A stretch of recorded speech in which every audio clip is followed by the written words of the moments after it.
Hello, people of the internet. It is I, GareBear890, back again with another video. Alright, so today's video is a bit random. I decided I wanted to talk about some of my favorite pickups, whether it be price-wise or it just was a random series of events that led to that pickup. Let's get into it. So, starting us off, we got not one, but two Final Fantasy staples. 7 and 8. So I was at a thrift store with a friend, and he came running over to me, and he's like, dude, 7 and 8, $2 a piece, here you go. Now, this is a good friend, because he already had a copy of each of the games, he knew I didn't, and so he let me buy them for $4. I remember I was super excited, and at that point, I had not played Final Fantasy 7 or 8, and so now I have been able to do so thanks to that very good friend of mine. Okay, now another awesome pickup for me at a pawn shop, Silent Hill for the Room. So it was at a pawn shop that I went to very regularly, and most of the games stayed the same. You know, they had all been there for years probably. But I'm in the PS2 section, there's all the normal racing and sports titles, and then boom! Silent Hill for the Room I see on the cover, or the spine, and I like froze for a minute, and then I immediately pull it off the shelf, open it up, sure enough, there's the manual, there's the disc, everything in pristine condition, and it's going for $2.99, and at the time, it was going for about $40, and so I was like, oh my gosh, this is great. Well, now, it's going for about $110, complete in box. So yeah, definitely glad that I was able to pick it up when I did for $3. Now, one that I did not get so lucky with, but it ended up working out okay after a lot of wheeling and dealing, is Gravity Rush Remastered. So I had picked this up on the Vita, loved it, thought it was awesome, and so when they announced this, I was definitely interested. Now, it was an Amazon exclusive for $30. And I had my eye on it for quite a while. Well, then one week it dropped to $20 on sale, and I did not have Amazon Prime, but my roommate at the time did. And so I said, hey, would you mind picking up a game for me? And I'll, of course, pay, for it. And he's like, yeah, sure, just tell me when. Well, then I kind of forgot, and then the next week it wasn't on sale anymore. And so I'm like, shoot, I'll wait until it goes back on sale, and then I'll pick it up. Well, that never happened, and then it sold out, and then it was never restocked, and then the price shot up to like $80. Well, I walk into GameStop one day, and they had it for $60. Well, no, I think it was about $55. And then I had a $20 coupon plus my pro membership discount at the time. So, doing those things, I was able to get it down to about around, I think it was $36. Something like that with tax out the door. So I was like, you know what? I will take that, especially with it going for $80.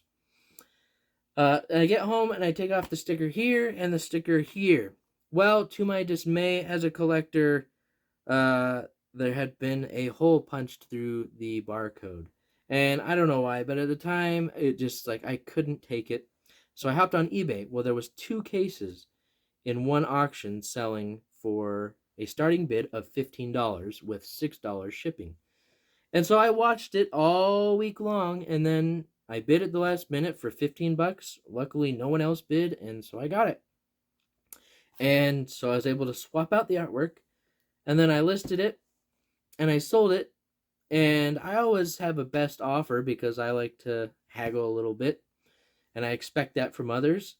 And the guy that bought it didn't even haggle. He just bought it outright, so I actually ended up making a couple bucks in the end. And so I was able to get it for $34. So close to what I would have paid brand new back in the day. But now GameStop, we think, has gotten the rights to reprinting, and they have started to do so. So now you can get it all day on their website for $60. Which is pricey, but hey, at one point I think it was going for like $120. So now might be the time to grab it. I don't know. I guess we'll never know, except for in the future. Okay, anyways, Worms Armageddon. Now, this had a very low print run on the N64, so it's actually been quite desirable and hard to find for most of its lifespan, especially now. So, there was an N64 bundle on Craigslist back in the day, and it had a bunch of games, but they were all in pretty rough shape. And so, the guy was asking $100 or best offer, and initially I'm like, it's fair, but I have all those games and they're in better shape. And I just don't want to deal with the hassle of, selling them or trading them or whatever I end up doing. So I decided to pass. Well, I was at work, so inevitably I end up back on Craigslist later, and I decided, you know what, I'm just going to double check, because there was a couple games that I really hadn't heard of or wasn't aware of what their situation was. And so I'm going through, double checking the prices, and I put in Worms Armageddon, and boom, I get back $150. And I'm like, holy crap. So I look up, and yeah, sure enough, I read the back story with this game. And so I immediately go out, call the guy, and I'm like, hey, I'm interested. Would you do 80? And he's like, sure, that's great. And so after work, I go meet him, and he has this bucket, and it's just full of the games. And I'm digging through all of them. I don't care about the Mario Kart or the, GoldenEye. I care about this. So sure enough, it's there in decent shape overall. As soon as I get home, I immediately test it. Works great. So I cleaned it up a bit and had it ever since. So when you broke down all the items in the bundle, I paid $3.63 for Worms Armageddon. So I was quite happy about that. Okay, now here's one that I got a good deal, but it wasn't anywhere near $3.63. Haunting Ground. Now this is a game that I had my eye on basically since day one, just because it came out around the same time as Resident Evil 4. And I was like addicted to that game when it first came out. And so I was like, oh, Capcom, I don't know, you got the wolf that's like the dog you help. There was just all these connections I made with it that I'm like, I want this game. But it was going for like $40, and I didn't know too much about the game, so I'm like, well, I'll just hold off, maybe it'll get cheaper. Well, I forgot about it for at least like 4 or 5 years.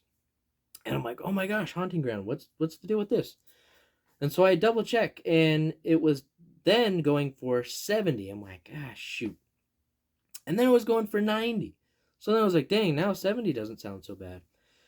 Well, it just kept going up and up and up. And so at one point it was going for 180. And I was on this gaming group on Facebook where you could buy and sell games.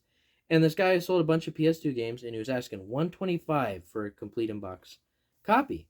And hey, 125, that's still a ridiculous amount. But it was like, you know what, it's going for 180, and I feel like it's just going to keep going up. This might be my best chance. And so I did it, and I'm definitely glad I did, because at one point this was going for over 400. I think it's come down a little, but yeah, just horror games in general on the PS2 have just been skyrocketing. So anyways, I was glad I pulled the trigger on that. Okay, now this one's just a little story, but we got Okami on the Wii. A phenomenal port of a great game. Now, I think most people are aware that Amaterasu is trying to bite the IGN logo that made its way onto the official cover. I don't know how. I haven't really looked into that. But yeah, obviously a misprint for sure. And so once they realized this, Capcom was like, hey, we're sorry. We're going to do a reprint. And so you just got to go onto this website, give us your information, and then we'll ship you the replacement cover. Well, I did not know about this or hear about this until it was way too late, and it was closed and done. And so for years and years, I've just kind of randomly searched eBay, hoping to find the reprinted version. And it paid off! So last year, I finally found someone just getting rid of their copy, and they just happened to mention, also includes the reprinted cover. And so yes, you got the official reprinted cover without the IGN logo. And then you got the gorgeous Okami style artwork on the back. So that's what I choose to display. And I got this for $10.98. And then I sold my second copy of Okami for $11. So I actually made 2 cents. So there's my 2 cents about that. But if you ever do find like a reprint, I would recommend picking it up. Most people aren't aware of it, but I feel like down the road, like it could really be a collector's item, like a big ticket item. Okay, up next we got Mario Kart 8, and this is actually my 4th disc that I have owned for this amazing game. But I bought it when it was fairly new for the Wii U, and I got it for about $45. And the disc was flawless, pristine, except for in the center ring, there was like this bit of leftover dried plastic. I'm guessing from when the disc was being pressed and it was still, in a liquid state, that maybe when it was separating, left a little bit of plastic and it just dried around the ring. And so every once in a while I'd be playing and I would get an error, cannot read disc. And it was very frustrating. And it didn't happen like every time, but it started to happen more frequently. So, many moons later, I was in the same game store that I had bought the game from, and I saw that they had a copy. And it's a little bit of a gray area, but I'm like, you know what? I bought the game from here. I did not damage the game. It is not my fault. So I think I'm gonna buy a second copy and then return it, and then maybe they can, buff it out or fix it in some way that I can't. So that's what I did. So I got my second copy. Well, I get home and I start getting the same thing almost immediately and more frequently with the cannot read disc. And so I go back like 2 days later and I'm like, hey, just bought this. And it's not working. And so they're like, oh, okay. And it was kind of in, definitely not perfect shape. Like there was a few scratches underneath and whatever. So then I get another copy. And this is right before they're closing. So, we hurry and do the transaction. I get home and I play, and within like 10 minutes, I get the error. And we had also tried it out on my friend's Wii U, and the same thing happened, like with the other discs as well. So it wasn't my console. And so I take out the disc and I'm looking at it, and as I'm holding it up to the light, there's all these little rays of light coming through. So like the top had all these chips on it. I'm like, well, that explains that. So then I go back again, and it was the guy that was there had helped me before, and so he knew the situation, and so he's like, okay, well, we got 2 more discs, let's check them out. And so one was like in perfect shape, and we're like, okay, let's go with this one. And so he's like, hey, do you want to get the insurance on this disc, since you've been having so many issues? Now, normally in that situation, I would, with the history of the game. But the problem was that I had 2 copies. So I couldn't return one, if I got the insurance, basically. And so I'm like, no thanks.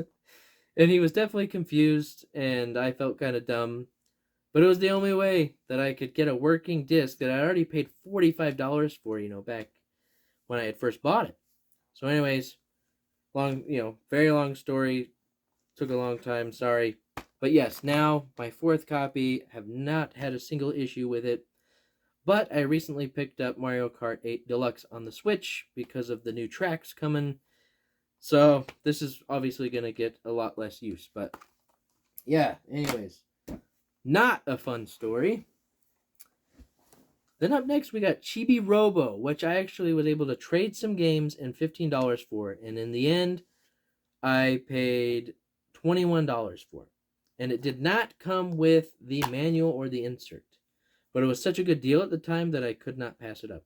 At the time, Chibi Robo was going for about $60. So yeah, I was more than happy to pick it up for, $20. But then I was able to buy a replacement case with the artwork, manual, and insert for $10.95. That definitely would not happen today. So that's what made me think that this was an interesting pickup, just because, there's quite a few games where I bought the manual or the artwork or a better condition artwork later. And back in the day, you were able to get it for so cheap, like $4 or $5 for the artwork. But now, thanks to the price increases, everything's just gotten way out of hand. Like, I think this is going for like $250 now, which is outrageous. Definitely a fun game, but I don't know that it's worth $250 fun. And then if we want to take it to the next level, well, let's talk about Cubivore. This one's always been expensive. Atlas, weird, only for the GameCube. Like, when I first got into collecting, I want to say this was going for about $300. No, it was about like $250, but still, $250. And I randomly was on Amazon one day, and I typed in Cubivore, and they had one copy for sale by a seller, and they wanted $75. Now, I was in college, so it was like I didn't have an extra $75 to just throw out there. So they didn't have any pictures, and the description was kind of vague. And so I just said, hey, I'm very interested. Please get back to me. Could you send me some pictures? Well, I should have just pulled the trigger, because even disc only at that point would have been worth it. But yeah, I was just like, I'm going to wait. Well, they emailed me the next day, hey, sorry, it's sold. I'm like, gosh dang it, I should have just got it. Well, to my luck, 2 days later, someone else decided to sell their copy of Cubivore. And I think that they saw, the last copy sold for $75, so they listed it for $70. So with shipping and all that, I paid $74.63. And yeah, like this one didn't have pictures either, but the description was really good. It was a high seller, and at that point I'm like, I'm not going to make the same mistake. So yeah, anyways, pristine copy, awesome condition. Very happy to get it. Alright, now, my last story is the only time thus far, and hopefully ever, that I have been scammed. And it was because, really, in the end, I was very stupid.